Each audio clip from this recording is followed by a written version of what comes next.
Christmas night, 1776. The Delaware River is choked with ice. A continental army on the verge of collapse is crossing in the dark. In secret, in a blizzard. 9 months ago, the British Empire, the most powerful military force on earth, had crushed Washington's army so completely that most of his men had deserted. Tonight, he is betting everything that remains on a single, desperate attack. If this fails, the revolution dies. The British believed Washington was finished.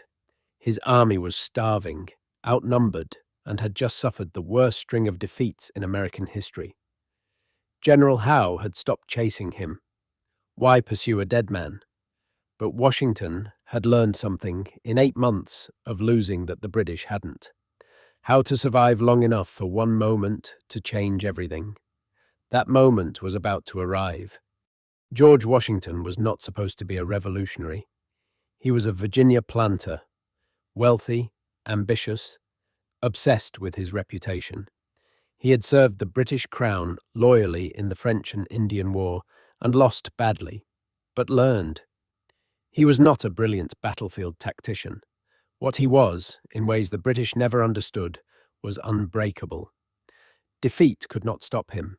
Only death could stop him. And even that was close more than once.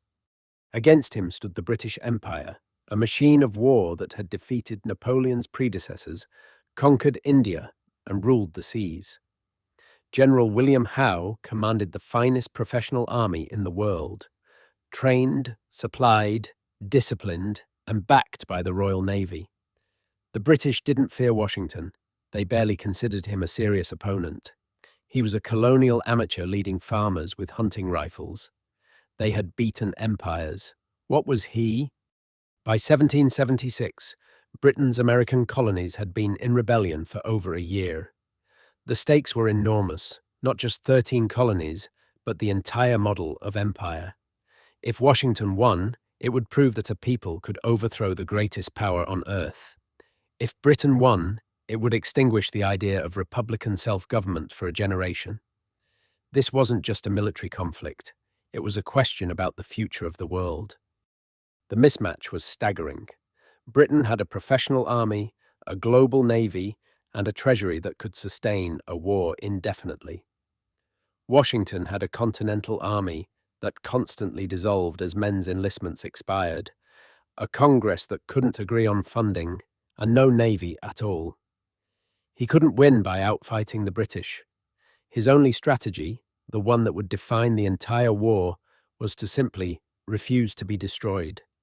The summer of 1776 was a catastrophe.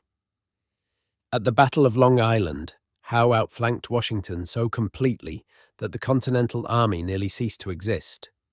Washington watched from a ridge as his men were routed, trapped and slaughtered. He lost New York. He lost New Jersey. He lost thousands of men to capture, desertion, and death. Howe was methodical, patient, relentless, and Washington could do almost nothing but run. Thomas Paine marched with the retreating army and wrote by firelight. These are the times that try men's souls. He wasn't writing poetry, he was watching it happen. Washington's army shrank from 19,000 to fewer than 3,000. Officers were resigning. Congress fled Philadelphia, expecting the British to take it. Howe sent word to London that the rebellion was nearly over. He was not wrong about the facts. He was catastrophically wrong about Washington. On December 26, 1776, Washington's frozen army emerged from the storm and hit the Hessian garrison at Trenton before dawn. The Hessians, German mercenaries hired by the British, were taken completely by surprise. The battle lasted 45 minutes. Washington captured over 900 prisoners without losing a single man in combat. It was, militarily, a minor engagement. Psychologically, it was everything. The revolution was alive.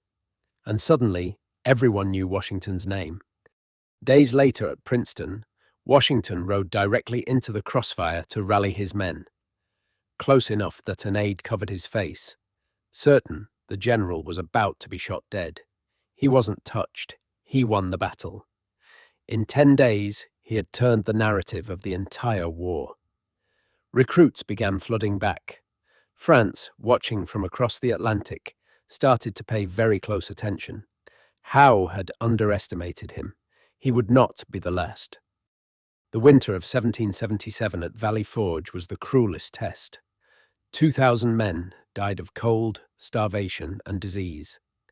Washington wrote to Congress that his army was on the verge of starvation. Congress sent nothing. He stayed. He drilled them through the cold with Prussian Inspector Friedrich von Steuben until they emerged in spring as something they had never been before, a real army. The British had given him time. They would regret it. By 1781, the war had shifted south. British General Cornwallis marched into Virginia and fortified Yorktown on a peninsula, expecting the Royal Navy to resupply him. Washington made a decision that shocked his own officers. He abandoned New York and marched south 700 miles in secret. The French fleet blocked the harbor. The French army joined the siege. For 3 weeks, Washington's artillery reduced the British position to rubble. Cornwallis had nowhere to go. On October 19th, 1781, 8,000 British soldiers marched out of Yorktown and laid down their arms. Cornwallis claimed illness and sent a subordinate in his place. He couldn't bring himself to surrender to Washington personally. The British band played a tune called The World Turned Upside Down. It was the most honest thing they did that day. The greatest empire on earth had been defeated by a man they had dismissed as an amateur. What Washington did next stunned the world more than winning. In 1783, with his army behind him and an entire continent grateful, he resigned his military commission and went home to his farm. Every precedent in history said a victorious general seized power. King George III, upon hearing Washington planned to retire, reportedly said, "If he does that, he will be the greatest man in the world." He did that. In London, the fallout was brutal. Prime Minister Lord North resigned in tears. Parliament erupted in recrimination. The empire that had never lost a major war had been humiliated by colonists. They had taxed without representation and underestimated without reason. Britain would rebuild, would go on to dominate the next century, but it never fully understood what had beaten it, not just an army, but a man who refused, on principle, to give up. The British had every advantage: money, men, ships, training, and the weight of 200 years of military dominance. Washington had almost none of those things. What he had was the one quality that cannot be manufactured or purchased: the refusal to accept that losing was the same as being finished. The British fought to win battles. Washington fought to outlast an empire. Those are different wars entirely. Washington would become the first president of the nation he created, then willingly give up that power too, after 2 terms, setting a precedent that would define American democracy for centuries. The British Empire, by contrast, never quite recovered its confidence in its own invincibility. Empires that believe they cannot lose are always in danger from the one opponent they refuse to take seriously.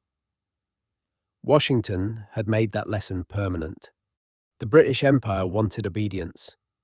George Washington gave them something they had never encountered: a man who understood that a revolution is not won by the side with the most power.